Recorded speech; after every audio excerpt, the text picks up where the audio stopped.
What's up, everybody? Welcome to the Pick Six Podcast, CBS Sports Daily NFL Podcast. I'm Brinson. I'm your host. It is Friday, October 29th, if you are listening to the podcast in the audio feed. If you happen to be watching our Best Bet show for week 8, it might be Thursday, October 28th. That's right. You can watch us live on YouTube every Thursday at 1 p.m. Myself, Pete Prisco, and RJ White will be here every single Thursday at 1 p.m. We're also live after Sunday, Monday, and Thursday Night Football. And Ryan Wilson holding down the fort on Tuesday with a mock draft show every week at 1 p.m. Eastern. That will be live on YouTube as well. That is a YouTube exclusive, I believe. So go to youtube.com/pick6, hit the subscribe button, then hit the little bell button, and you will get alerts on your phone every time that we go live for a show, and you can hang out with us and watch us on YouTube. I mean, what do you want to watch? Like a rerun of Magnum PI on Paramount Plus, or do you want to watch us on YouTube? You know what I mean? Like, both are good, but maybe you want us for the pick show live on Thursdays. Joining me to break down the week 8 best bets, and I'm sure maybe once or twice mention how terrible my picks are. Pete Prisco and RJ White. What's up, guys? I mean, it's no fun bashing on you anymore. You're so bad. It's gotten so bad that the humor has left. Yeah, you're like the kid who got beat up every day in school, and finally the last day everybody said no more. He's a beaten man. That's what you're a beaten man. He's like the Jets of this podcast. He's the Jets of this podcast. You can't really you're not going to make fun of the Jets for how bad they are. Just the most depressing moment of this losing streak that I'm on, and it's a bad one. Like the last 3 weeks, I have absolutely for the first 4 weeks of the season, I was doing pretty good. I mean, not like insane or anything, but I was above 500 and felt like I was seeing the board well and nailing these picks. And then the last 3 weeks just cratered. The saddest moment, the lowest, the nadir. Or the nadir, or nadir. What is it? The lowest moment of this streak was when on our text thread, Prisco is just body blows, just boom, boom, boom, just like pounding me about these picks. And Jamie Eisenberg pipes up and goes, says something like nice, like I think will get it turned around soon enough. Yeah, he felt sorry. I'm like a drowning dog out here. And Jamie's like Pete, leave him alone. Like you will never see anybody on this thread ever tell another person to leave somebody alone as they're being picked on. And Jamie said that, I was like, oh my god. I was regret of that moment. It was pathetic. Anyway, last week, RJ continued his scorching run on NFL picks, 4-1. I believe RJ, and correct me if I'm wrong, but I think you went 8-1 on all your sports line picks. I went 8-1 heading into Monday, and then I hit the Seahawks and the under, so 10-1 on all my sports line picks. Wow! Ding, ding, ding, ding, ding, ding. On the bookies, I guess. Exactly, including 4-0 on the Early Edge live stream that we do every Tuesday, 5 p.m. So you get in there, you get the lines early, sign up for Sportsline, you put notifications on your app to get my picks when I put them out. You'll get them early. We were on it. Yeah, you can sign up for notifications. There's a little follow thing to click on each expert page if you want to get their picks when they make them, get them in real time. So you would have gotten the Packers -3.5. We don't know how that game turned out, but I had the Packers -3 or the Cardinals -3.5 before the Adams news came out. So you would have got an advantageous line there. Kind of lucky in that sense. Obviously, I didn't know Adams was going to be ruled out, but you want to get in on these lines early in the week before they move. And I said this on the preview podcast with Sully, but I had been told fairly reliably that there were a bunch of some sharper groups who wanted to bet the Cardinals anyway. And then when the Adams news popped, they jumped on it because they knew the line would move. And I think that inflated it up even higher, 6.5 when it closed. We'll find out what happened with that. Anyway, but we record this on Thursday. Thursday Night Football happens. This show is in your feed on Friday. So, something happened in that game. Sportsline.com/join. You get your first month for $1. Use promo code WHITE or EDGE. Either promo code should work and get you that first month for $1. And you can, as RJ points out, download the Sportsline app and get all RJ's picks sent to your mobile device immediately. I didn't know that. That's actually awesome. So you can follow and get alerts there. And there's tons of people making picks on Sportsline. Pete went 4-2 last week, and I went 1-3, which makes me what, Pete?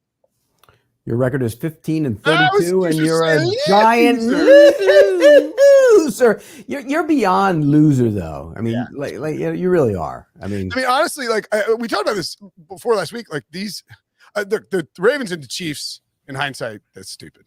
You know, like I thought those two teams were going to step up and flex and on not inferior opponents, but like, you know, pretty one an AFC North rival, one an AFC rival. And you were right, Pete, about the Ravens and Bengals. Like the Bengals treated that like their Super Bowl, and the Ravens were, you know, coming off of, you know, the emotional preparation of you know, like getting up for the Chargers and letting the Chargers know that they weren't there. And then the Chiefs right now are just kind of broken. I think they'll fix it, but you know, not good picks. Here's the other thing, Brinson, is people in the office are talking about it. So like you're like the kid who gets all D's and F's, and so if you have a good week this week or a mediocre week and you get a C, we're gonna clap. Everybody in the office is gonna feel great about the kid who finally got a C. That's you.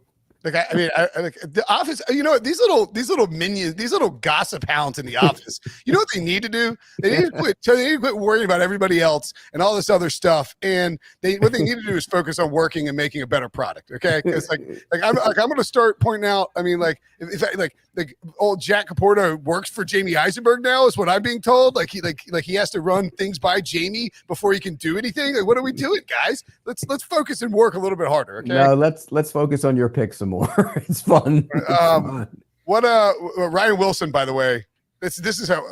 Oh, come on! Oh, come on! What is he doing here? What is he doing here? He's good. Don't worry. Don't worry. He's going rotten too. His picks are going to go rotten too. What are you doing here? What a surprise visit! He looks like he looks like he's over there recording a TikTok the way he's dancing on this. I know. Are you here just to dunk on me? Is that what's going on? What's happening here? Yeah, just minding my own business. Stroll by the old room here. Saw Petey and RJ were dunking all over you. Thought I'd drop in. Put Kenny Pickett in the first round, would you? Put Kenny Pickett in the first round. That. Yeah, I think what's happening here is Brinson called in Wilson to make his picks for him because he knows if he tries, he's going to keep on putting up a bad record. Hey, Brinson, if Wilson's going in on you, I'm going in on him. Put Kenny Pickett in the first round. Put Kenny Pickett needs to be in the first round. Oh, there's no quarterbacks. Kenny Pickett, 42-year-old stud, man. He might win the Heisman. I got a 33-1 ticket on Pittsburgh to win the ACC, so that's exciting. Yeah, Pete, well, I'll be honest. It'll get you from underneath the depth of where you are right now with your picks. I'm not worried about cratering, Pete. I am worried about you catching me though. So that's all I'm worried. That's all I'm focused on for the rest of the season. So, are you here to give best bets? Is that what? So you're running so. Just to be clear, you're running so hot that you confidently decided to drop in to a picks podcast that you've never appeared on live on YouTube and drop some of your best bets. I mean, this is some, not for the whole show. You're just going to give best bets and get out of here. But I mean, good Lord, the confidence. This is like, I mean, what I don't even know what to compare this to from a confidence perspective. Well, here's my problem with it, okay? If he's on here giving out his picks, it makes it even damn longer than it already is. So let's go. Yeah, I'm going to be in and out. And by the way, this was just Debo asking me to come give Brinson a hard time. And this will also be the beginning of the end of my run without question. That's right. This is you flying way too close to the sun. Plus, it also gives me an opportunity. It also gives me an opportunity to tell you to put Kenny Pickett in the first round. Yeah, Pete. You know he's not a first rounder. Stop it. I'm not falling for that. I'm not falling for Malik Willis first round talk. I'm not going to buy into no Malik Willis, but Kenny Pickett in the first round. I'm holding off on it. He's 24.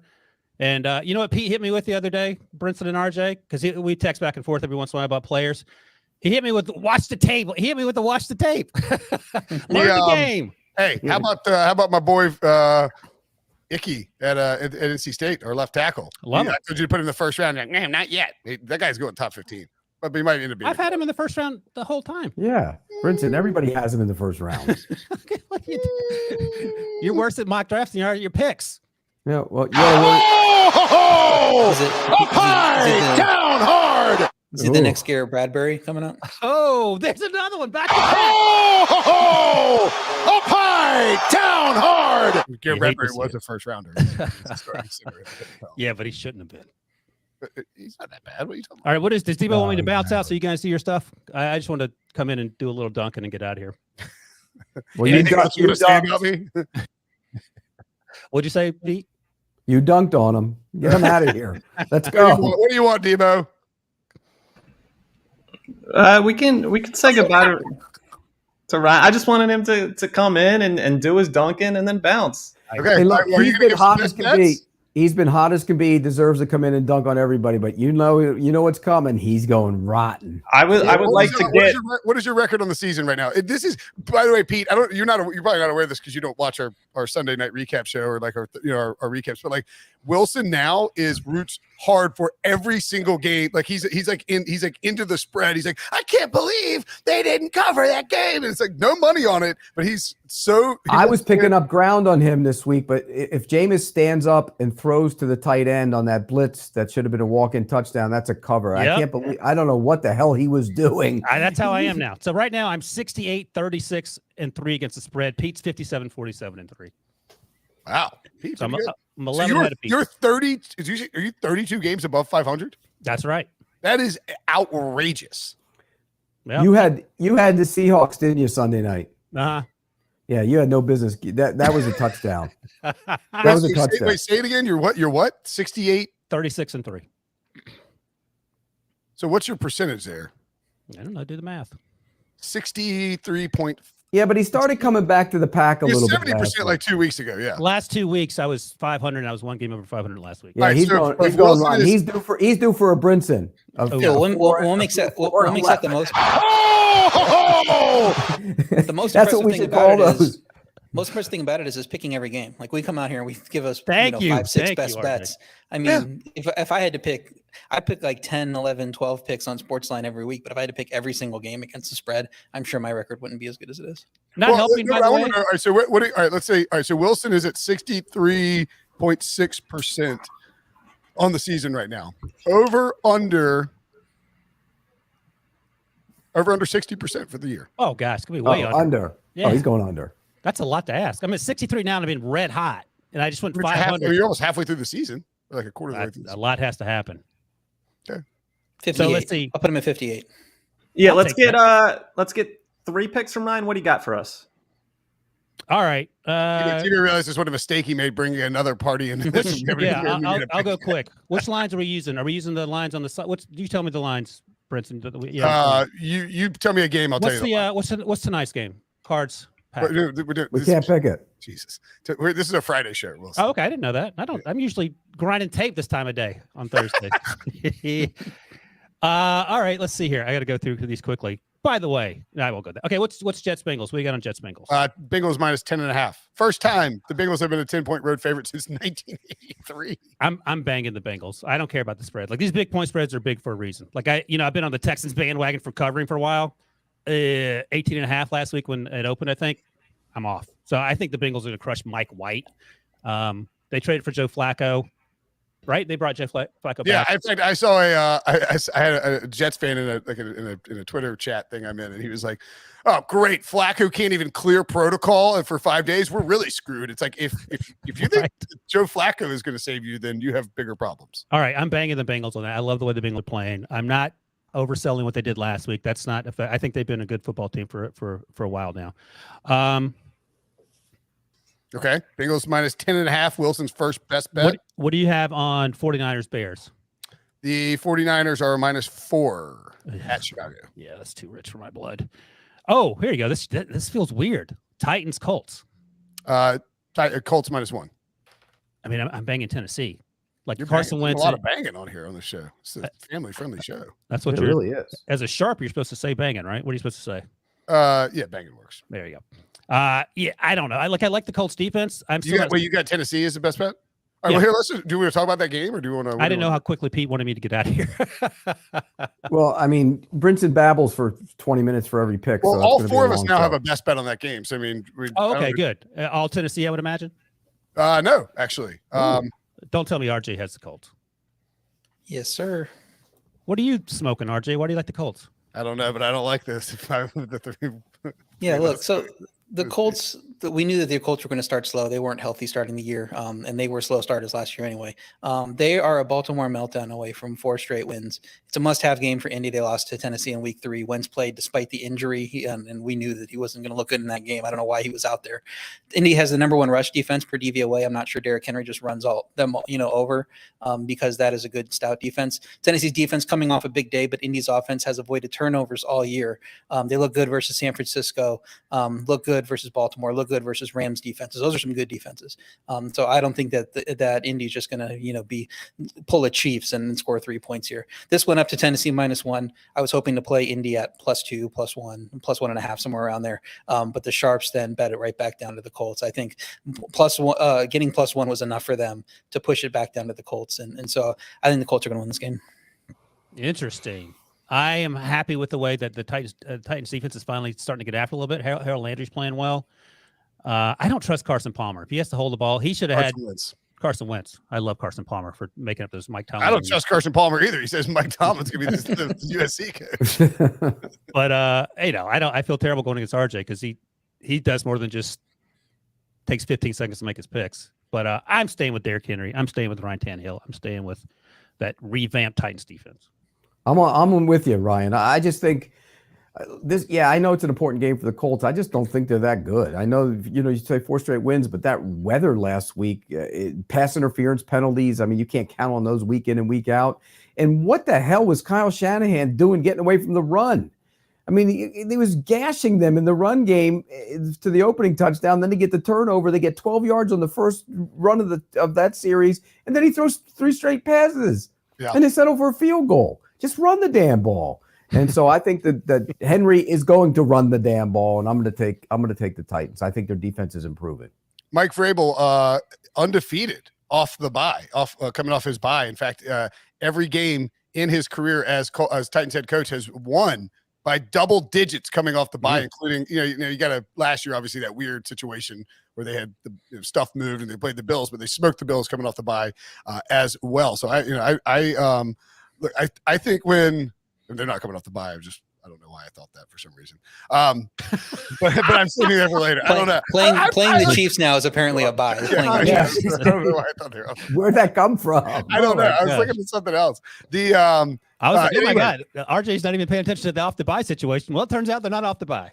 Well, I realized it halfway through. No, I'm confused because Wilson is now thrown in the mix, and I'm trying to coordinate the All right, I got one more best bet. Hold on a second. I got the Titans too. The Colts passed even good the last 2 weeks, but they played Davis Mills and Jimmy Garoppolo. Yeah. Titans, as you mentioned, Harold Landry, second in the NFL in sacks. They have 17 sacks this year after just 19 last year. They are 3-0 straight up as an underdog this season, and Mike Vrabel leads the NFL with 16 wins as an underdog since 2016. But also very good off the bye, for the record.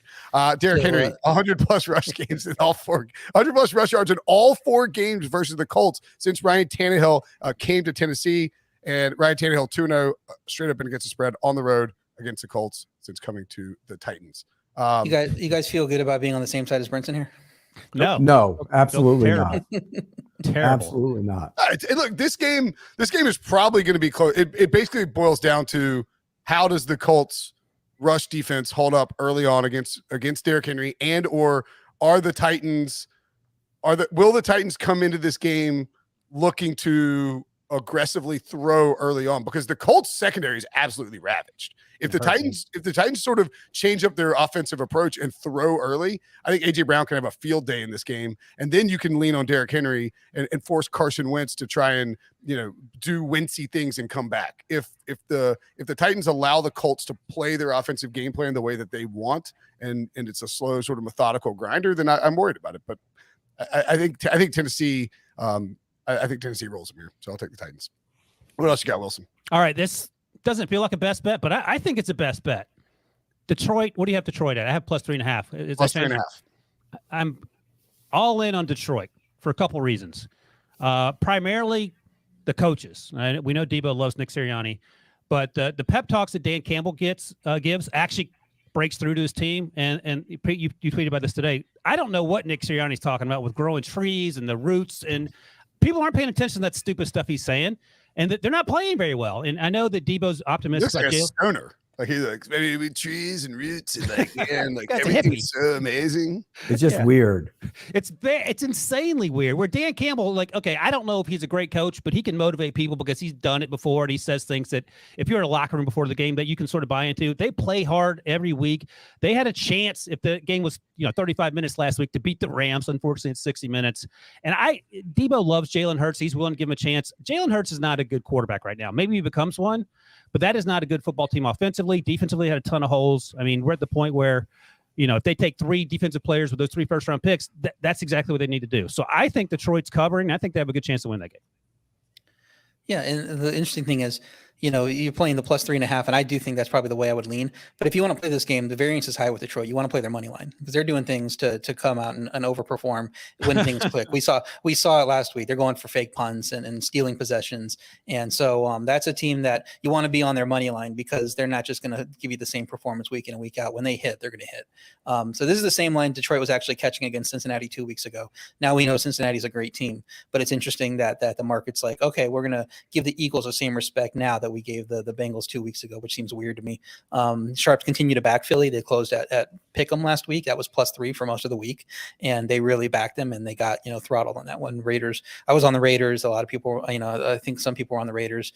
They were impressed by what we saw in that post-Gruden first game there. So Philly's playing for next year right now. They're trading away players. I don't know how the team responds to that. I know it's just a backup quarterback, but if you're trading people out, you're really thinking about next year in the draft. Detroit's playing to get their first win of the season. If you don't have that first win, you want to get that first win for the coach. So I think we're going to see the energy a lot higher on Detroit. So I would lean that way as well. I just think you're better playing the money line and getting that high variance play there and that better payout. I don't like the game, but if I did, I would take the Eagles. It goes against everything I believe in because it's a team playing consecutive road games. I hate that. But I think Hurts is going to do some damage with his legs in this game and find a way for them to cover. Look, the Lions do a lot of things, and they play hard. They are terrible when it comes to the talent level. Sure. And I don't know if all that gimmicky stuff that he did last week can play over again for another week. So I'll take the Eagles. I don't love the game, though.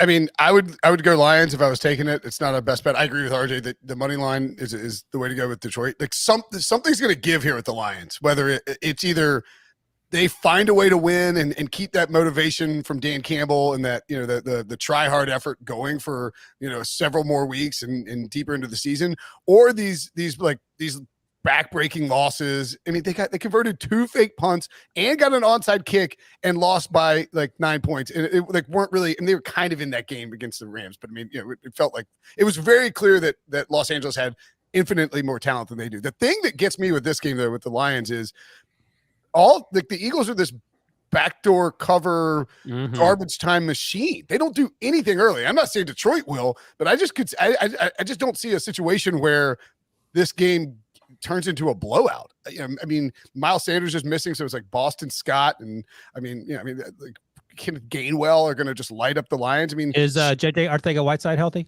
Oh, jeez. Oh! Just an unwarranted drive-by on Debo there. I mean, the Eagles, if the Eagles come out and play, the only time I've seen the Eagles look competent early in a game was the first drive against the Falcons, when it was like, oh man, Nick Sirianni gets it. He knows how to use the read option and RPOs to get Jalen Hurts on the run and take some shots down the field and really involve Devontae Smith. And then it just hasn't happened since then. And I just don't trust him to have a competent offensive game plan going into Detroit. This feels like a make or break game for Dan Campbell and the energy level that he brings. So I got Detroit here, but not as a best bet. Anything else for you, Wilson? No, that's it. Get out. Yeah, get out. Go away. Right. Let us finish. All right. Well, that was good. We talked about the games. Did we? I'm gonna grind some tape. All right, go grind some tape. See you, buddy. Go rot some Kenny Pickett. You do your mock draft. Pete, put Kenny Pickett in there. Go become a doctor and fix Carson Strong's knee, and then he'll go first. It's weird, and I'll leave on this. Yeah, jump in a DeLorean, go back in time, become a doctor, fix Carson Strong's knee, and then he can go first. You know how it's bad to have Brinson do that because I have a Carson Strong first overall bet, so please do that. Oh, you do? It's a terrible feeling to have Brinson agree with your picks. Pete and I agree on just about every single quarterback except for Kenny Pickett. I like Kenny Pickett. Pete loves him, but everyone else, I think our draft order for the quarterbacks is pretty spot on. So that's it is. Scary. It definitely is. That's good for you. I'm by the way, I'm the quarterback whisperer. If you haven't seen Pete dunk all over Brady Quinn yesterday on HQ for his birthday, on his birthday, whole collage of pictures, and Brady's just ripping every single picture. And that was actually funny, Pete. I want to say, yeah, it was. I can't let him get off easy. Yeah, they brought every single helmet Brady has ever had. He has 7 NFL helmets. We got Carson Strong first. I got Carson Strong first overall, 35-1. It's you not need happening. his knee to be okay. So you need to pray on that. If his knee's not good, it's a problem. All right, I'll let you guys go. Good talking to you. All Good right. seeing you, RJ and Pete. Brinson, I'll see you later like I do every day. All right, see you, buddy. Peace. See you, Ryan. Ladies and gentlemen, Ryan Wilson. Yay! Do that dance again. Don't All you right, do it. let's, Don't you do it. Please don't do it. I'm not going to do it. Let's dive into some other games. We'll start with Bucs-Saints. I think that game's on Fox. I assume that's the Buck-Aikman game. And obviously Joe Buck will then hop in a helicopter and fly to Atlanta for whatever game. I think there's a World Series game that night, right? Isn't it Friday, Saturday, Sunday for the Braves games? Remember he did that little trial. He did that little trolley thing from Giants to the 49ers. Yeah, it's game 5. So now that we know it's 1-1 after game 2, we're definitely getting there. Yeah. Bucks minus 5.5 at the Saints. Over under 50. The disrespect to Sean Payton here. Or is it maybe just the respect, Pete, for Tom Brady? It's way too much disrespect for Sean Payton. It's way too much disrespect for a defense that beat the daylights out of Tom Brady in the regular season last year. The crowd wasn't there in the postseason. The crowd will be there in this game, and it's going to be a big difference. I love the way the Saints are playing defense, and they still haven't rushed the passer that well. Cam Jordan got his first sack last week. I think Davenport's getting back going again. That run defense is really tough in the middle, and I know that really doesn't matter much against the Bucs, but I think they match up in the secondary as well. So I think this is going to be a lower scoring game than people think, and I also think the Saints aren't just going to cover. I think they're going to win the game outright. So I'll take the Saints plus the points and the under as 2 of my best bets this week. Yeah, I don't mind a little money line play on the Saints here too. Tampa's at peak value as they continue to roll, but I think injuries could catch up with them at some point. I think Gronk's going to be back for this game, but looks like no Antonio Brown. Still have injuries on the defensive side to worry about. New Orleans came out of the bye much healthier last week, especially on defense and the offensive line. We saw them activate 3 people right before that game, and they're just going to get healthier as the games roll by. They did lose Andrew Speed on the offensive line, but he wasn't playing that well anyway. I think they can still contain the Tampa pass rush with what they have in place. The New Orleans defense is 3rd in points per drive, and the Tampa offense averaged less than 300 yards in 3 matchups last year. They had a problem with this defense last year, and they brought everyone back, so it's basically the same teams. But we'll see without AB if they can solve this time around. Tampa has rolled versus bad teams, but they barely beat Dallas. They barely beat New England in that game. They lost to the Rams. So is New Orleans closer to those teams or to the teams that Tampa beat? I think it's probably the latter.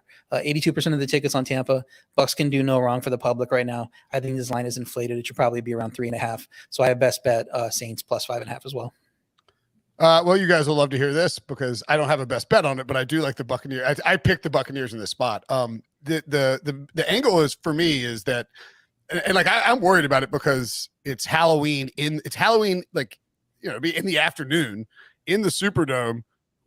That place is going to be pretty wild, I would imagine. I mean, those normal Sunday games are intense anyway with those Saints fans, and now they're going to be literally dressed up in costumes. And New Orleans Halloween is considered like one of the wildest spots out there. So pretty intense environment. The thing though for me is, did y'all hear after the Eagles game on 2 weeks ago on Thursday night when Devin White was basically saying the Bears embarrassed us and we remember it. And I know that the Bucs got the better of the Saints in the playoffs last year, so that could qualify as maybe some revenge. But I think they want to flex on. I think this is a Tom Brady quiet revenge tour. He's just lighting everybody up in his past 15 games, including the playoffs, 14-1, averaging 311 pass yards per game, 43 touchdowns, 7 interceptions. This team is just rolling right now, and they're like blasting everything in their path. The only issue they had, of course, was the Rams, and that you could tell by Sean McVay's reaction that was their Super Bowl. Now, don't get me wrong, Sean Payton knows how important this is, but for the Buccaneers, this is kind of a go into the Superdome, win that game, and this division is probably over, before we even get to November, if you pull that off. So I like the Bucs in this game, but I understand, taking the points with the Saints. 5.5 is a ton for a competent team with a really good coach. Is that a best bet for you or no?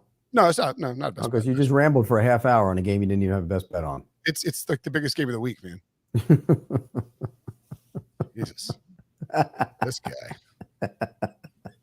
This guy.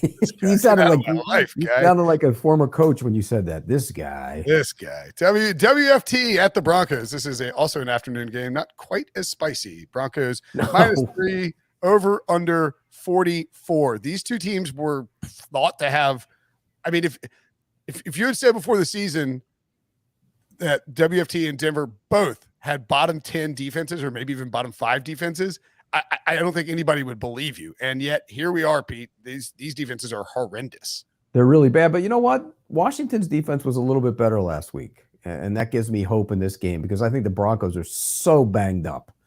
I mean, you think about it. If Miller doesn't go, and he's doing some work, but we'll see if he goes. If he doesn't go, the entire starting linebacker group won't be on the field that was projected before the season.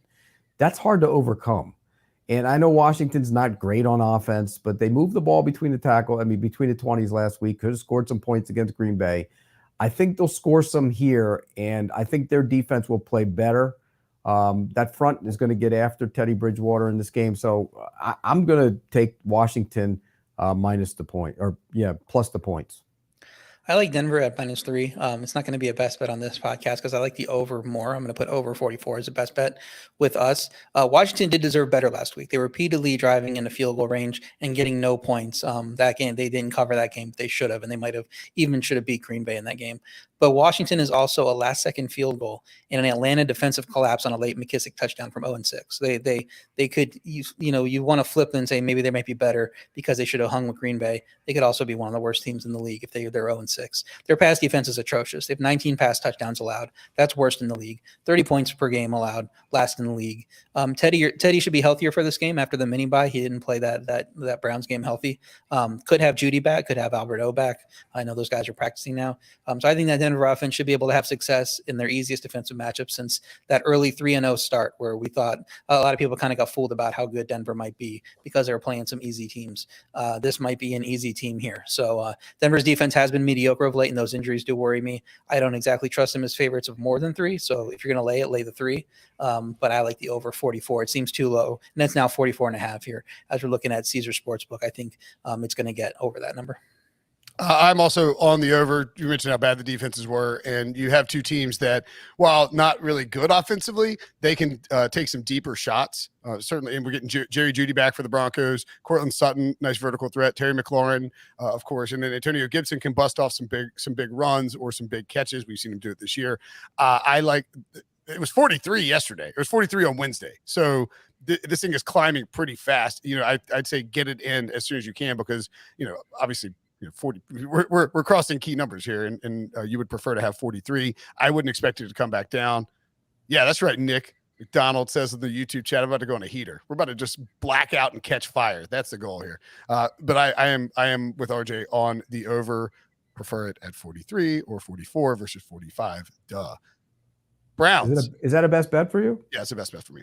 Because never designate. We don't know how rotten your picks are. I sent Debo, please confirm to Pete that I sent mine in via email. Pete, I have not seen any of Brinson's picks. There you go. I sent you an email. Check your inbox, dude. I don't think so. You're just lying. I think Prisco's onto something. Wow. I sent it at 12:03 p.m. Amazing. Are you just trolling me? What is happening? Real convenient, Pete, right? Right. All of a sudden, I have visual proof in my inbox. This is ridiculous. Debo, what are you doing? Pete sent his to me within 30 minutes of me sending the email last night. Brinson, never to be found. It's okay. You're just lying. You're just lying. Is he lying, RJ? Which way would you I'm sitting here kind of like second guessing my over pick here because I'm not really great on totals anyway. God, I hate you all. I hate you so much. Can I just get back to being like average with my picks just so I could not catch this flack 24/7? Steelers at Browns. Browns -3.5. Over under 42.5. Big Ben 11-2-1 at First Energy Stadium. That's incredible. Since 1999, that's the second most wins. Baker Mayfield has actually passed him with 16. And Ben, 37-23-1 against the spread, and as an underdog in his career, at 62%, 12-5 against the spread in division games as a dog. Pete, you think Big Ben can come through here? I do. Look, I know what the Browns want to do. Mayfield's talking about maybe he wants to play, but I can't imagine he will. No matter who plays quarterback, they're going to run the ball. But the Steelers, they're giving up 100 yards a game on the ground. They're middle of the pack, but they're not awful. And I think they'll be able to play better run deep when the team's not going to throw the ball down the field and they don't throw it. Everything is off the run. I think they'll be able to defend them. and I think they'll slow them down. Look, Roethlisberger looked better in the last time out, and they've had another week. I think the Steelers are going to hang around in the game. I don't know if they'll win the game, but you're going to give me a field goal, I'll take it. So I'll take Steelers as one of my best bets. Seattle was able to run the ball fine on them 2 weeks ago before the bye. Late in the game. What's that? Late in the game when there was, there was the score. Opening up the second half. So, I mean, they were down big and they made it a game at that point. Now, Mayfield did return to practice. If he does play, even at less than 100%, he's no worse than Big Ben at this point. Chubb should be back. Conklin should be back. Pittsburgh D, I think, is vulnerable against the run, more than you do.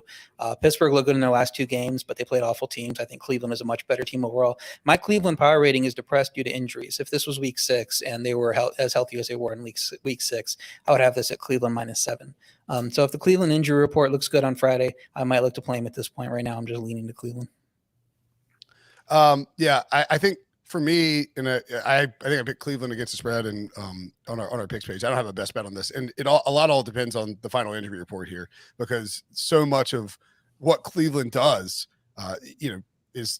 is the offensive line going to be healthy? I mean, I think the Jedrick Wills factor for last Thursday is the difference maker. And so if Jack Conklin comes back and Wills is there too, you feel a lot better about that run game. Nick Chubb looks like he's going to play.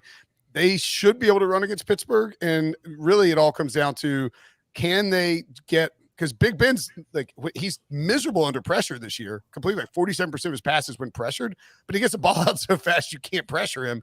Will they be able to get pressure on Big Ben? If they do, Browns can romp in this game. If not, Pittsburgh can certainly stick around and win. I mean, it's a 3.5-point division game. Panthers at Falcons, another short spread in a division game. Atlanta -3 at home, over under 46. Matt Ryan, 8-2 the last 5 seasons against Carolina, 305 pass yards per game, 17 touchdowns and 5 interceptions. I don't need to go through the statistics for Sam Darnold the last 4 weeks, because they are just LAST. He is last in every single quarterback category over the last 4 weeks. Pete, does he get rattled by the Falcons? Spunky little defense. He will, because his offensive line is awful. They are bad. And, it's easy to blame Sam Darnold. He's not playing well, don't get me wrong, but man, that offensive line is awful.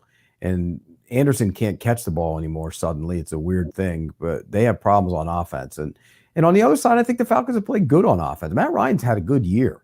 And I think getting Pitts going is really helping them. It'll help get everybody else going as well. And so for that reason, I will take the Falcons as one of my best bets. I just think this Carolina offensive line is that bad, and I think it's going to be a problem. Who's got the offense going is Cordarrelle Patterson. Who would have thought that before the season? He's been the key to unlocking the offense in Atlanta. It's kind of wild. I think Darnold has to be rattled after getting benched for another terrible game. Atlanta's D isn't good, but why would we expect Darnold to save his season now against a bad defense? Hasn't really mattered in his matchups lately. Atlanta has scored 27 plus in each of their last 3 games. Carolina's defense isn't what it was in the first 3 weeks since they've dealt with a few injuries. Carolina's defense, 20% defensive pressure rate the last 4 weeks, was worse than the NFL, and they were 50% in the weeks 1 to 3. That's best in the NFL. So they're not getting pressure. Matt Ryan should have time to throw to Pitts, to all those guys. I hope you laid less than 3 while you could, like we did over at Sportsline. I had it as a pick at 2.5 on Monday. So at 3, it's just going to be a lean for me, but I think Atlanta probably covers this number. I picked the Panthers, but don't feel good about it. I mean, this game, I think it's either Carolina keeps it really close and wins, or it's just an absolute bloodbath by the Falcons. The Panthers the other concerning thing is that the Panthers pressure rate on defense has completely collapsed. Like, they were the best team, I believe the best team in football in pressure rate over the first 3 weeks of the season, and they are dead last over the last 4 weeks. That's the biggest concern for me, is that the defense is not, it can only hold up so long. I do sort of wonder if maybe the thing that Matt Rule said after the loss to the Giants, he said that on Monday, he met with Joe Brady about, quote, doing a lot of things better, end quote. And this is kind of a huge game for Joe Brady. This guy was getting head coaching heat, and now it's like he might lose his play calling duties. That's a quick flip. And if Joe Brady doesn't get things going, you can't blame everything on Christian McCaffrey being gone. Even if they went 5.9 yards per play with CMC there, 4.4 with him off. That's a problem. I get it, but it can't just all be on Christian McCaffrey. He's a running back. Joe Brady's got to figure something out. I think they find a way to do it, but obviously not confident about it. All right. hit the like button if you are watching this show. We have a bunch of swag and stuff that we want to give away on this YouTube channel. Pick Six stuff, maybe a Super Bowl. Brinson Sucks hats. We got more of those coming in, and you can win that stuff, but you have to hit the like button, get the likes up. So if you're watching right now, do me a favor, bang that like button. Let's get it up into some bigger figures, and you can do that while we take a quick break. When we come back, we'll break down the rest of the games on the slate. The Jaguars at the Seahawks. Look at that hat. Pete, you want one of those? I know you do. No, I don't. You wouldn't wear one of those? I don't need to wear it. I can just say it. Okay. All right. More fun to say it. It is fun to say it. Speaking of things that suck, the Jaguars suck and the Seahawks suck, and they are playing each other. We'd send you one, Pete. We wouldn't want you to leave it in get lost in the mail or anything like that. The Seahawks -3 over. That's not my problem. Over under 43.5 in this game, Pete. I mean, look, this is a must-win game for the Seahawks if they want to try and right the ship or just stop from drowning before Russell Wilson comes back to try and save the season. Yeah, and I'm looking at this game and I'm thinking, okay, maybe I'll play the Seahawks. I'll say, okay, they're the team to pick, but I want to, and I believe that, but something worries me about that Seattle team. But having said all that, I'm on Seattle. I just think I didn't make it a best bet, but when I look at this team, I think Jacksonville is a young team coming off a bye with a coach who has never dealt with bye situations. And he said some things this week that were really weird. Like, we're going to reevaluate how much man we play after the bye. We spent Sunday watching football. I learned things. Well, what'd you learn? I think they're going to learn that going to Seattle is a tough trip, and I'm going to take Seattle in this spot. I'm not a best bet, but I like Seattle. My Brinson Sucks hat is drawing a lot of questions that I think are already answered by my hat. So we'll see. I don't know why people are asking about Brinson. Wait. What do you mean? It's a phrase. My so-and-so shirt is drawing a lot of questions that are already answered by my shirt. You haven't heard that? Oh, right. It's like, I'm a stupid or whatever. It's like, yeah. Something like that. Right. I did make Seattle the best bet at -3. At 3.5, I wouldn't look to play it at 3.5. Their super conservative offensive game plan hasn't worked out so far. Their offense has been atrocious and predictable with Geno, but the defense is off back-to-back best games of the year. And if Geno can throw on anyone, it's Jacksonville. 32nd in net yards per pass attempt. It's a very long road trip for a bad Jacksonville team. I know they were on a bye, so it shouldn't matter, but Seattle's in a must-win situation ahead of their bye. They're going to take this game seriously. A lot of teams that play the Jaguars don't take it seriously, but Seattle has no choice but to. So, like I said, I wouldn't play him at 3.5, but at 3, I like it as a best bet. So if you can get 3, go and lay it. I'll take the under here as a best bet at 44. It's actually moved up a half a point, which, well, fine, whatever. I'll take it. We have it at 43.5 on our sheet. So that's my best bet for the podcast. Watch it land on 44. The Seahawks rank 7th in offensive DVOA, but that's with a bunch of Russell Wilson games. They love to run the football. They love to be conservative. They love to kick on 4th and 1. They are not going to be aggressive with Geno Smith in a passing game, even against Jacksonville. They will try and pound the ball. And then Jacksonville quietly is like really good at running the football. They're number 1 in success rate on run, 2nd in rushing offense DVOA, but they are 5th in explosive run rate and 4th in adjusted line yards on the offensive line. So, I think Jacksonville will be able to run the ball, and I think Urban and Pete are just gonna Pete Carroll, obviously not Pete Prisco, are just gonna have this sort of it's gonna be like 7-3 in the late in the second quarter, and it's just gonna be a slugfest. I don't see a ton of points in this one. I would lean Seattle as a pick there, but the under is a best bet for me. The Rams -14.5 on the road at the Texans, over under 47.5. This is one where, I feel like in years past, Pete, it's an automatic play on the Texans, just a bad team at home, but you're getting double digits, inflated lines because there've been all these blowouts. But then you watch the Matthew Stafford throwing the ball up 31-3 against the Giants, and it's scary. It's scary to get in front of that number.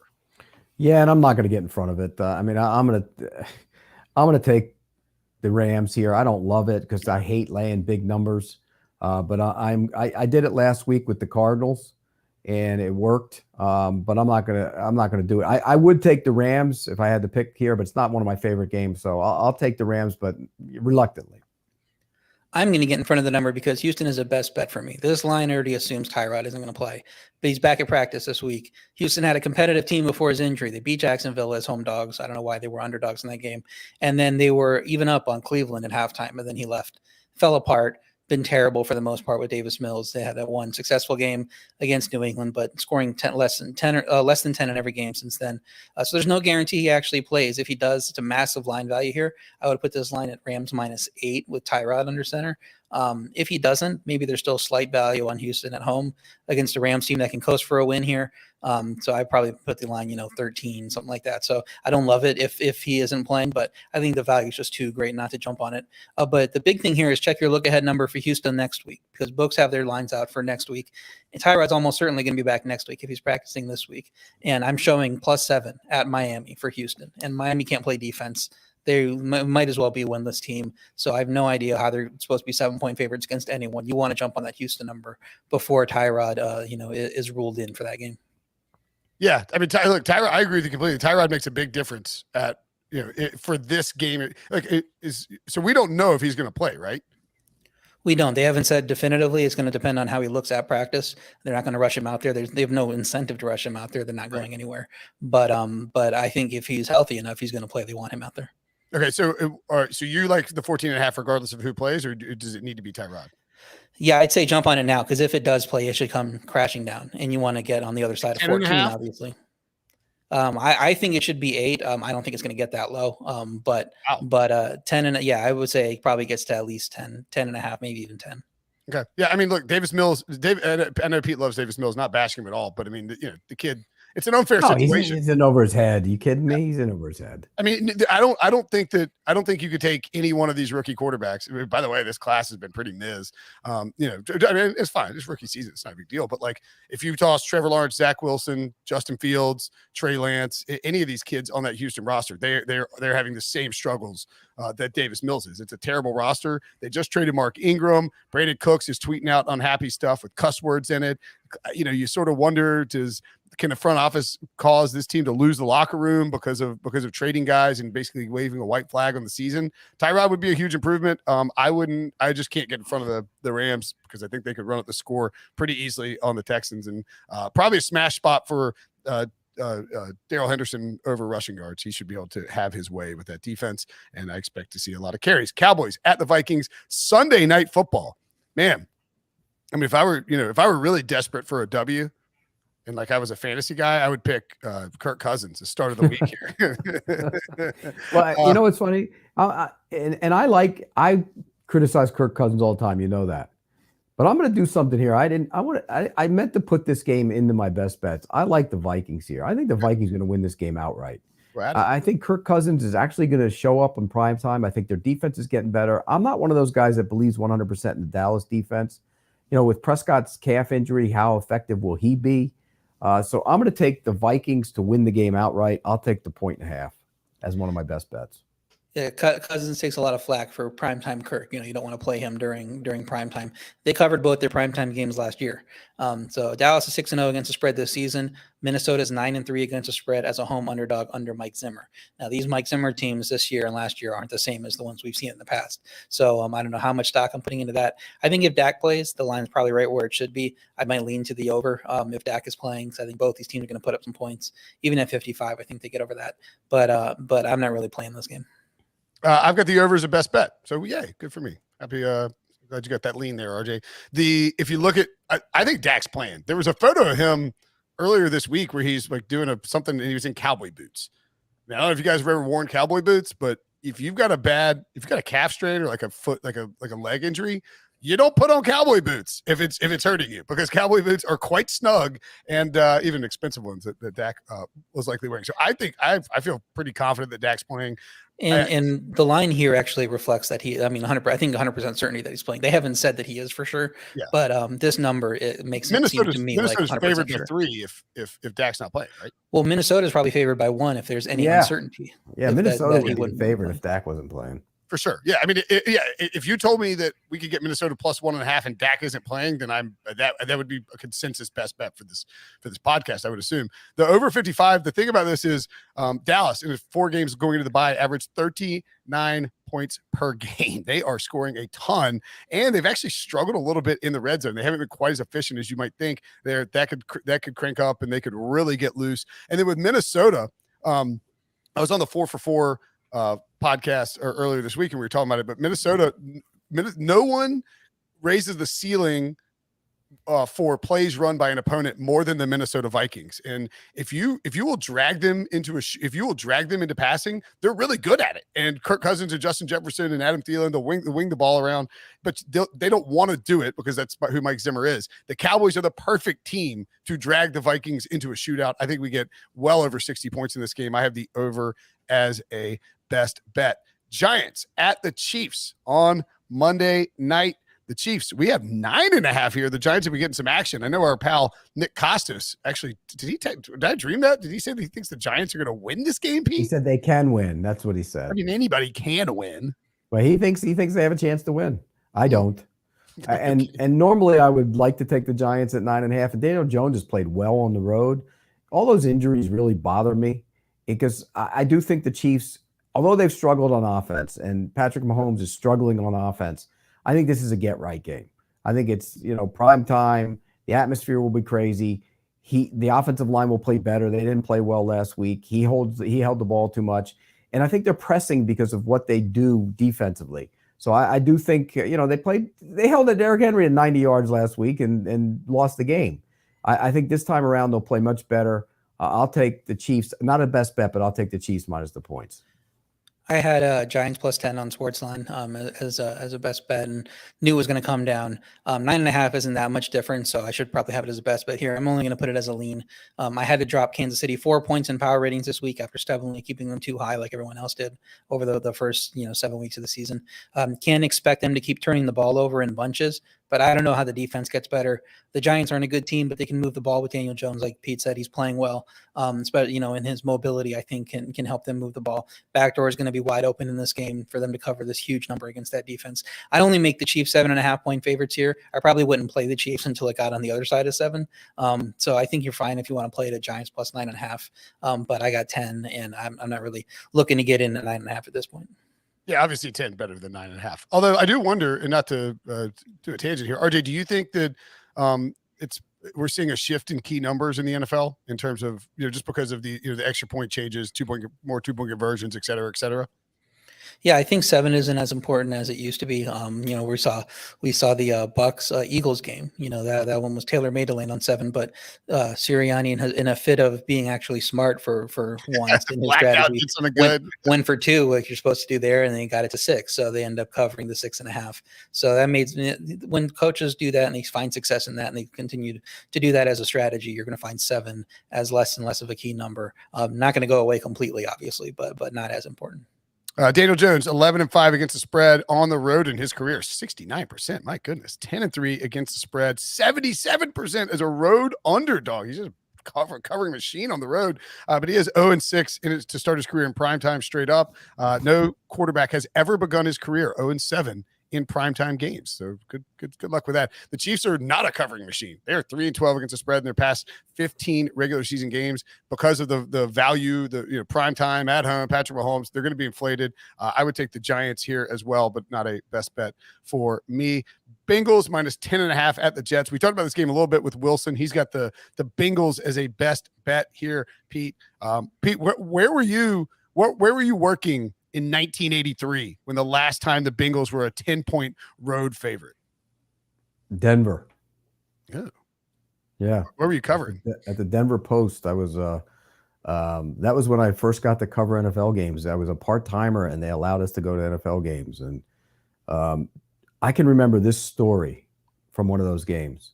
I think it was in 83. 83 I think it was, or 80. It was 83 or 84. John Elway, we were at the Broncos game, and there was all questions about whether John Elway was going to play or not. And moments before kickoff, they said in the press box, they didn't announce it much of anywhere, that it looked like he's not going to go. They didn't announce it, but there was rumblings that he wasn't going. So I called all my buddies back home, back east, and I said, "Hey, unload on." It was Seattle, I think they were playing. No. And Gary Kubiak came in and played his ass off and won the game.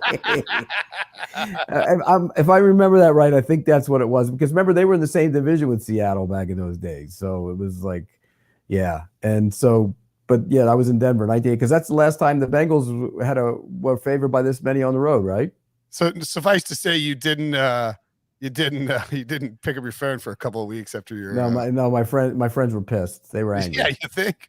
I'm trying to find the game really quick on. I think it was 1983 or 84. It was in Seattle. November 6th, 1983. Seattle 27. Broncos 19. No, I don't think no. Steve DeBerg played for the Broncos. Then Elway played half of the game. So maybe it was 83. No, maybe I got it memory wrong, but it was one of those games out there. Then I'll tell you which one it was. All right. RJ, well, I was 2 years old in 1983. How about you? As was I. Cool. What do you think about this game? Yeah, since he proved to be legit last week, this could be a come down spot for them. Obviously, a massive win for them against Baltimore, and you're not going to take the Jets seriously at this point. But the Jets are terrible, even more so with Mike White at quarterback. I don't know how they score points. The Jets D is getting rolled each week, 1,001 yards combined their last 2 games, averaging 30 first downs allowed in their last 3. So even if Bengals aren't trying very hard, I think they could still probably put up points. And I think the defense can carry them to a double-digit win, even in an awful spot. So I played the Bengals at 9.5 earlier in the week on Sportsline. 10.5 is getting close up there to where I wouldn't play it. I had the line around 11.5. So only like it as a lean right now. Sorry, I messed up. I got the wrong box score. Pete, I just sent you the correct one. Here it is. It was November 20th, 1983. No, the Broncos won that game with Gary. Yeah, no, I got it. Might be scrolling through the box scores with Uncle Pete. Hit the like button on the video if you're. I don't remember who it was. It was somebody when Elway was hurt and he didn't play. I thought it was Seattle, but no. This is probably right. You said they Seattle. Won. Yeah, they won. The Broncos won without Elway. Won 38-27. Okay, so this is probably it. Kubiak didn't play great, but yeah, Kubiak went 10-18 for $165, a touchdown. And Sammy Winder was the leading Winder. Sammy Winder. Look at that, man. Unbelievable. Broncos were a 1.5 favorite. Yeah, 34 degrees, 10 miles an hour wind chill 27. When was that? What, November 1983? Yep. Yeah. Right around Thanksgiving time. Over under of 39 in the game. Broncos scored 38. Broncos scored 38 with a backup quarterback. Pete couldn't pick up his phone for 3 weeks. His friends lost $10,000 each. Like, Prisco's got a hot tip. By the way, there were no cell phones then. You had to sneak into the back and use the payphone. You're like whispering on a payphone, like yeah, I had to call him collect. I had to call him collect too. I didn't have any. Man, oh my God, I'm picturing what like my buddies. If I was like, I got a hot tip on this, you need to bet Seattle. I would just leave the thread. I'd never come back. Anyway, Bengals game. I agree with RJ. Like 10.5 is getting a little pricey. I just don't see how you can take the Jets. I mean, Mike White is starting this game. Quarterbacks this season to make their first career start 0-6 against the spread. Bengals have 19 sacks this year after just 17, which was dead last in the NFL in 2020. And the Bengals' deep passing attack against a bad Jets secondary is it's a terrible matchup. They're second in explosive pass rate, and Burrow has 9 passing touchdowns of 30 yards or more, the most by any quarterback in a season in the first 7 games since 2000. It just seems. I think this is sort of one where maybe if we change the uniform for the Bengals, it'd be easier to stomach the point spread. You know what I mean? But it feels like the Rams are 14.5 on the Texans, and the Jets are worse than the Texans, or at this point with Mike White. So Bengals have proven they've played just as well as the Rams the last several weeks. So yeah, they play the Browns They play the Browns next week, and so it's kind of a sandwich game, isn't it, between the Ravens and the Browns? I don't care. The Jets are terrible. The Jets are terrible. Exactly. Okay. Dolphins at the Bills. Bills minus 13.5. The over-under in this game, 49.5. The Bills are coming off their bye. That's who I was thinking about, not the freaking Titans. And Buffalo, not nonplussed after losing to the Titans before the bye. Pete, can Josh Allen and company, I don't want to say get it right because now it's up to 14, as you can see, and the under is dropping. But, I mean, this is I don't know, division game off the bye. They're 4-2. I think the Bills probably a little disappointed at where they are given how they played, but not two understandable losses, I suppose. Yeah, and I think coming off the bye, you get a week to stew over that loss, and they dominated Miami the first time around. Remember, that's the game they knocked Tua out. The score was 35-0. They didn't really do a lot on offense. And Miami, look, Tua's playing okay. I don't know why people keep killing him. He's not the problem. And the offensive line is awful. I think the Bills will tee off on him because of that offensive line. So I don't like laying these giant numbers, but I'm going to do it at home. I'll take Buffalo minus the points. Not a best bet. Yeah, I couldn't lay the number. 86% of the tickets on Buffalo so far. Probably only look in Miami if I play ATS, and I'll like it better at 14. Obviously, Miami was embarrassed by Buffalo early in the year, so it's a revenge spot for them. It's just another game for Buffalo, who is on their march to the playoffs right now. Even when Miami defense was playing well the last few years, the Buffalo's offense was shredding them, 30+ points in each of the last 6, including that last game where the offense wasn't playing well, but they still managed to get to 35. But Miami's offense has looked much better the last 2 weeks with Tua. Some of that's the opposition, and it's going to be a tough matchup here with the Bills. So I would lean over here, and the number we have was 49.5. I'm surprised it's coming down on the market so much. I wonder if there's some injury news that I haven't got a chance to look at while we've been talking over the last hour. But I would think this game go over because Tua is playing well, and we know the Bills can score points on the Dolphins because they always do. Man, I mean, they played Jacksonville and Atlanta though in those 2 games that Tua played well. And don't get me wrong, I mean, like he's had some good moments, but he's also had some really bad moments. Just like that horrible interception in that game against Jacksonville. The thing about Buffalo for me that maybe we're sort of sleeping on, and by the way, Sean McDermott 2-1-1 against the spread off his bye, 4-0 straight up off the bye. The Bills have won 6 straight games versus the Dolphins. They have a plus 65 point differential in their last 2 games against the Dolphins, and they've won 5 of those 6 games by double digits. They're averaging 38.7 points per game in that 6-game streak.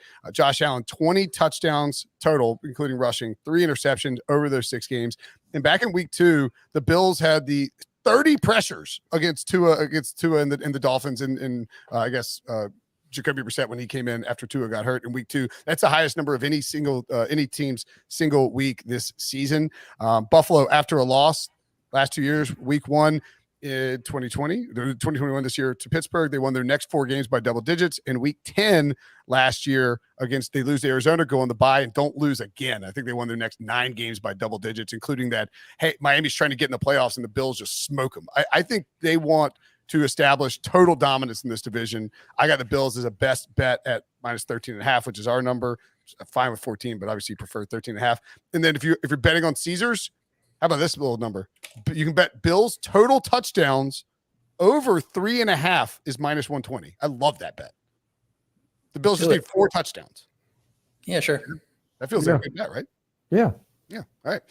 49ers at the Bears. We touched on this a little bit. 49ers minus 4 on the road, over under 39.5. This has a chance to be the lowest closing total of the year. It's currently Pats-Texans week 5, which ended up at 39. Are you thrilled to watch Jimmy G and Justin Fields battle it out in this low scoring, whatever this thing is, Pete? No, but the Bears offensive line is worse. And look, the 49ers pass rush couldn't get going. I don't think they could get their footing. I thought Bosa was having problems getting footing when it's wet and rainy. It's hard to get your feet. It's easier to pass protect than it is to go up the field and attack somebody. That'll change in this one. The Bears offensive line is bad. Fields holds the ball. He's taking a ton of shots. He's going to get hit a bunch in this game. I think it'll lead to some short fields. And for all those out there killing Jimmy G for last week, give me a break. It was raining. If he plays poorly here, then start killing him. At least let's see what he can do. I think he plays better. I'll take the 49ers minus 4, but this game is going to be terrible to watch. Yeah, if he plays poorly, especially with Khalil Mack out. It looks like Khalil Mack is going to miss this game. I believe Khalil Mack has been ruled out. Akeem Hicks is still on the fence. Yeah, so I mean, I don't know how the defense plays well without Mack. It's a very low total, obviously. That puts points at a premium. So 4 is kind of a high number for a game that's 39.5, since points are at a premium when that total is so low. But there's 0 to late from the Chicago passing game.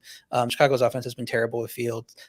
He has had his moments. He hasn't had the numbers to back it up, but he has done some things well. He just is not getting any help from his teammates and from the coaching staff. Chicago, Nagy, however we pronounce it. I listened to that pod with Brady.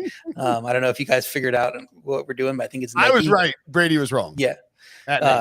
If they don't have him on the sidelines due to COVID, unlike Kingsbury, that might be a net positive. So maybe people will jump on Chicago with Nagy not in there. I have San Francisco as an average team and Chicago in the almost basement tier above Jacksonville, Detroit, and the Jets. That only puts the line for me at San Fran -2.5. So I would lean to the Bears, but I'm not in a rush to play it with these defensive injuries for Chicago.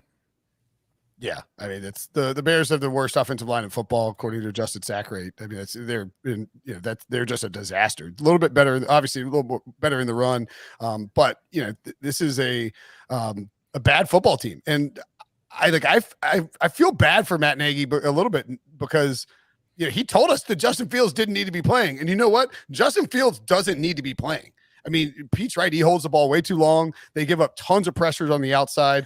The weather looks like it'll be fine. But he needs to be playing. Play him. That's fine. I mean, the team sucks. Play the kid, whatever you want to say. But even 2 weeks ago, and I talked about this maybe somewhere else, but that touchdown pass to Darnell Mooney against the Packers, it took him 6 seconds to realize that Mooney was just walking along wide open. He's just not – I don't blame him for not seeing the field very well right now either because there's just constant pressure on him. I agree with you. I think the 49ers will be able to get after him. Some concerns with San Francisco and their injury report from an offensive perspective. Alex Mack did not practice, but it's not injury related. Trent Williams did not practice. Deebo Samuel has a calf injury. He didn't practice on Wednesday. D Ford concussion didn't practice on Wednesday as well. Javon Kinlaw, I think, is going to be apparently out for the season. But Akeem Hicks to me is the factor here. If Akeem Hicks misses the game, then the Bears defense, he's like the linchpin for the Bears defense. If Hicks and Khalil Mack are gone, the Bears run defense will crater and San Francisco will be able to have a field day on the ground. And then that'll force Fields to drop a bunch of dropbacks. Unless Kyle decides he wants to throw it all day, like he did on that stupid drive. Friggin' bomb cyclone. What are we doing, Kyle? Okay. Finally. Long show. Patriots at Chargers. Chargers -5, the over under 49. Justin Herbert and the genius, Brandon Staley, coming off a bye against overrated mastermind, Bill Belichick. What do you think, Pete? Well, the genius wasn't very good. I don't really mean that, by the way. Well, the mastermind, the young mastermind wasn't very good the last time out with his decisions. And everybody praises him. Look, he goes for it all the time. His team got rocked, and they got clearly out-coached. And that showed up in that game. I think they'll come back and bounce back here because I think Herbert was confused at times during that game. Baltimore had a great plan for him, and he didn't look like he was confident in his throws.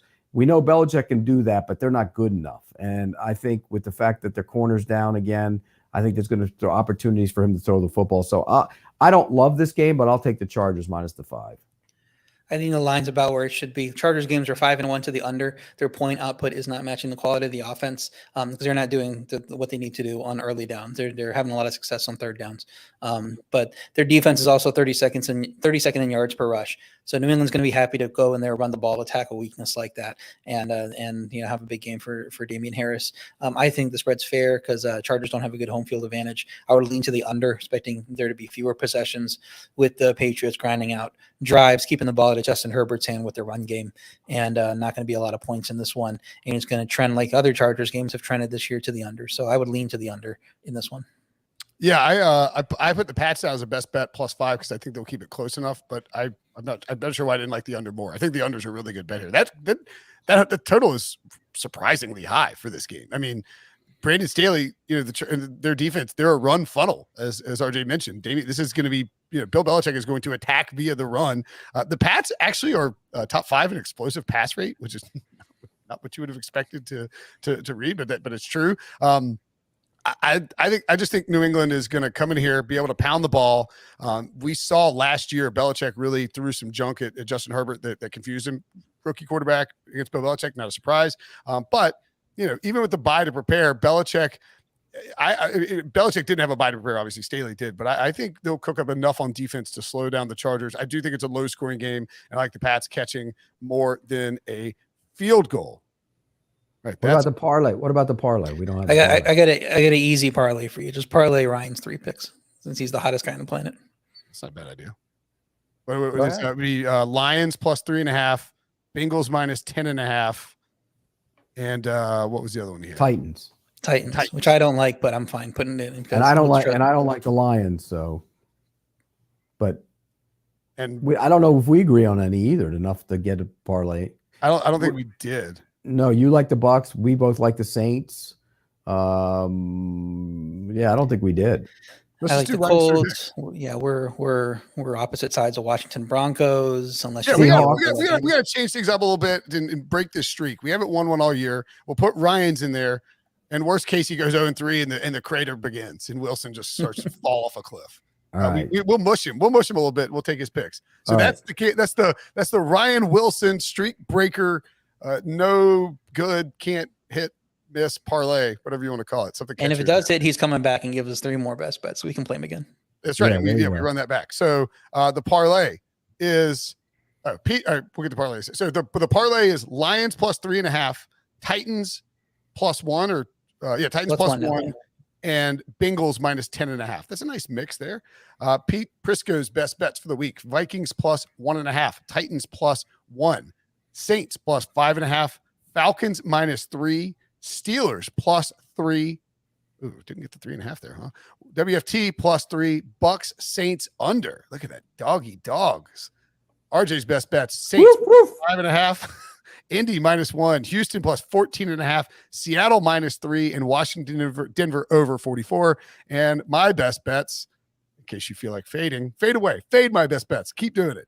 Bills minus 13.5, Jags-Seahawks under 43.5, Pats plus 5, Cowboys-Vikings over 55, Titans minus 1, WFT-Broncos over 44. Look at that slop. That is repulsive. How nasty those picks are. Brinson sucks. Thank you, Debo, for writing that. Reminder, hey, even if you're watching on YouTube, it wasn't live, hit that like button, comment with your best bet for week 8 put your best bet for week 8 in the comments. Pete, RJ, always a pleasure. I got a tip from my buddies from 1983. What are you going to be for Halloween, Pete? I'm not. Oh, boo. Don't be a curmudgeon. You dress up as a curmudgeon? Well, nowadays you wear a costume, somebody's going to take a picture of you and try and cancel you.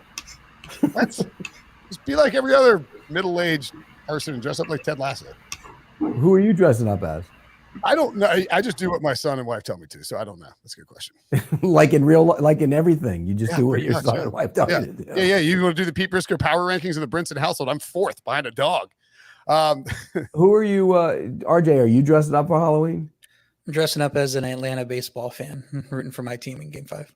Ooh, maybe I'll dress up as David Justice or John Smoltz. Okay, like Brinson, what are your options for dressing up? That's what I want to know. Well, usually for me, what happens is Robbie picks a costume, and then is like, and then like we have to be something tangentially related to that costume. So it's like a family sort of costume. Okay, like so last year you were. Last year Robbie was it's not Paw Patrol. It's last year I was like an evil scientist. I could wear a Robbie was PJ Mask, I think, and I was an evil scientist. Maybe I'm going to go as a Squid Games contestant in the jumpsuit, and you know what I'd do? I'd become what they really would have become in that scenario. They would have killed everybody before they even went into the stupid game. But who would, like, you mean the players? The contestants, yeah. They tried to do that, and then no, they didn't. They would have killed. They would have aligned with 5. And if you haven't seen the show, but they would have. That's my two big criticisms of the show.